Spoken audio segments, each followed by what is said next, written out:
Let's talk to Jonathan Gullis, Conservative MP for Stoke-on-Trent. Jonathan, very good morning to you. Hey, how are you doing? Yeah, not bad at all. I don't know whether you agree with me that actually the Tories have had a slightly better night than perhaps many were expecting. Well, I think it's totally fair to say that actually the Conservative Party hasn't had the night that some commentators wanted or wished for it to have. At the end of the day, if you look at the Selby result, which is of course disappointing, Labour actually only gained 2,500 votes on what they achieved in 2019.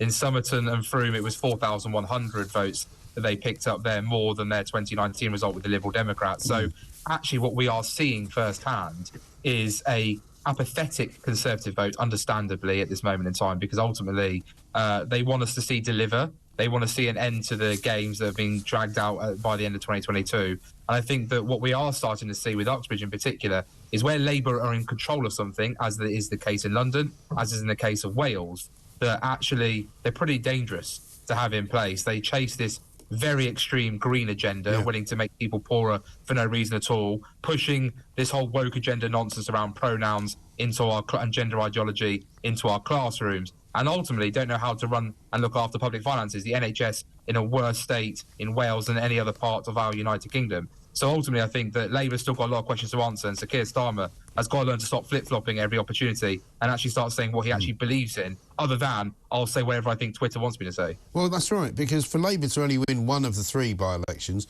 I would say is pretty poor. They can't be that happy inside the Labour Party headquarters this morning, can they?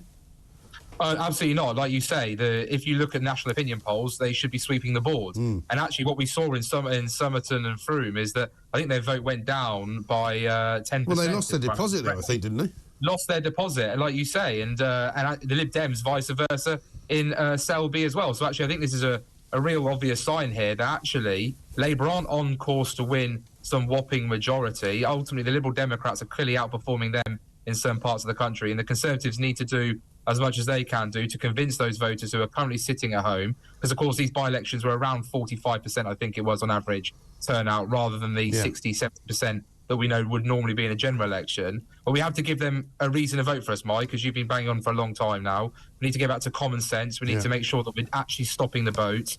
Of course, we need to improve the economy, but we also need to be brave and bold. So we should be saying, or starting the process of saying we're scrapping the BBC licence fee. We should be willing to say in our manifesto it's time to withdraw from the ECHR, because we shouldn't have courts in Strasbourg frustrating the will of this British democratically elected parliament. We should be saying that when it comes to VAT on fuel or on green taxes on our energy bills, that they're going to be scrapped. We should be saying that if we're going to obviously go further in the North Sea and we're going to obviously use coal in our country rather than import it, because that's actually better for the environment than importing from Russia, China, or wherever else. And ultimately, we also need to be saying to people that we're going to continue on the levelling up agenda, which Boris Johnson won that decisive election victory on in places like Stoke-on-Trent. They've seen over £100 million worth of investment, which will make a huge change to our local area.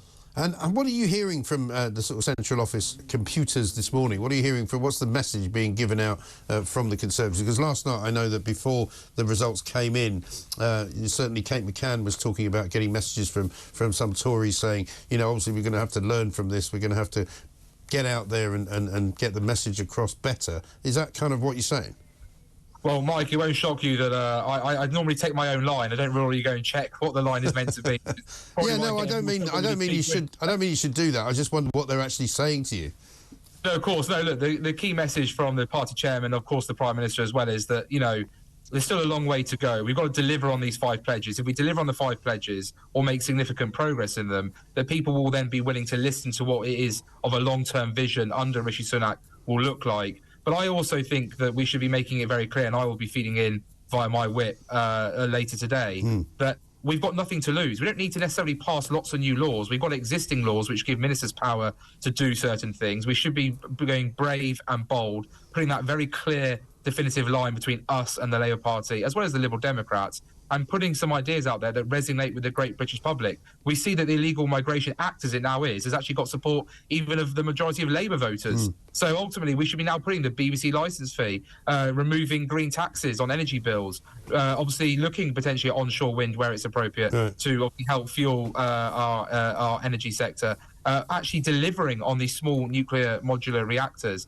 making sure that obviously the levelling up agenda is actually being delivered with all the billions that have been given out by a Conservative government, as well as I say, looking at the ECHR, something that continues to be used to frustrate the will of this country, yet other countries who are signed up to it have far worse derogation rates than we do. It's clearly not fit for the modern world, and we should be putting this in a manifesto. Yeah. And what Labour Absolutely defend, right. Well, the problem with the boats coming, right, we've got more than 14,000 channel crossings, we believe, this year. Almost 1,000 came in 2 days this week after the migrant bill was passed. You know, clearly the human traffickers haven't got the message that they need to stop doing what they're doing. No, absolutely. That's why Rwanda is absolutely critical, to show that very obvious deterrent. Where we've done that with Albania, of course, that's had a very positive impact. So I think that the Minister for Immigration is set to go to Turkey soon to have conversations where we should do returns there, as well as India. Perfectly frank, we need to make sure that we get returns agreements in place with India, where we know we're seeing a large amount of people illegally coming from illegally enter our country where they're coming from. But of course, we need to get Rwanda, and I think, Mike, we need to be getting actually other safe third countries doing deals right now. So the moment Rwanda passes through the court system, we can have a flurry of other deals that we're signing, and ultimately then get these planes into the sky, get these people who have come here illegally deported as soon as possible, and shows the British public that we're serious, and then actually deliver, as you would have known, the new Conservatives plan to cut legal migration by 400,000. So at the very least, it's back to that 200,000 figure that it was when we first came in 2019. But of course, we then can set out in our manifesto how we're going to go further and get that reduced by much more. Yeah, and that will be a challenge. And also, as for the BBC, I don't know what's going on with the BBC, but they seem to have gone completely rogue of late. I mean, never mind what happened with Hugh Edwards. We've had Simon Jack, the business editor, producing a story which is completely untrue, which he has yet to apologise for, about Nigel Farage and Coutts. He's refusing to answer questions as to where his source was, whether it was, in fact, a senior member, possibly the CEO of NatWest. And as for Simon Jack, I think if the CEO of NatWest, who I bank with, by the way, so I'm very concerned by what Nigel Farage has brought to the public's attention. I've banked with him my entire life, in fact, from a teenager up until now. So about 20 years, I think I've been a customer of that bank. Right. So if the CEO of NatWest is going to apologise, why on earth is Simon Jack not apologising to Nigel Farage for peddling what, of course, appears to not have been an accurate account? And in fact, the documents from Coutts themselves are very concerning. And I think that Nigel Farage is an absolute hero for bringing this to our attention. He's certainly long overdue, I think, let's be frank, Mike, a knighthood. I'd love to see Nigel in the House of Lords. I think he'd make an excellent representative, far better and far more representative of the people of this country than some of the dinosaurs that are currently in there.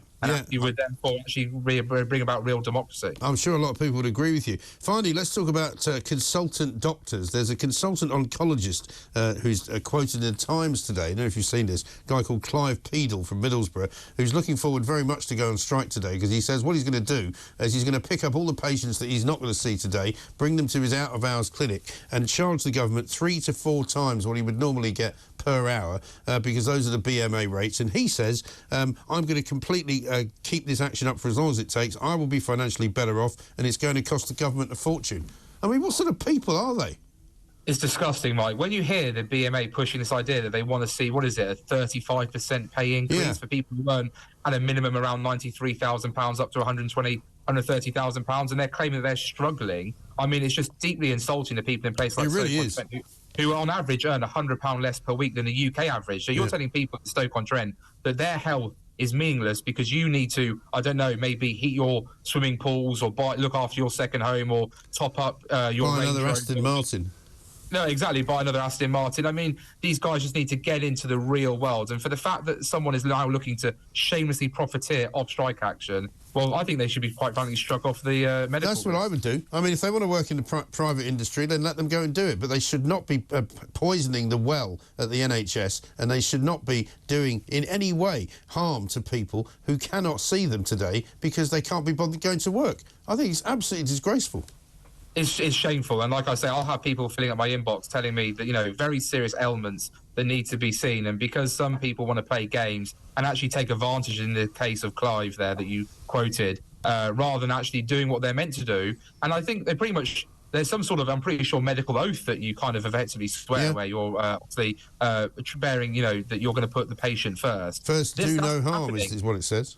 Exactly, do no harm. And the fact that these people, as I say, at the minimum are earning £93,000 a year. Some of these people are earning more than the Prime Minister, for God's sake, on an average annual income. So these people need to get their heads out their backsides and actually into GP surgeries or into hospitals and actually stand up for the great British public and do the right thing and help us tackle the backlog. Absolutely right.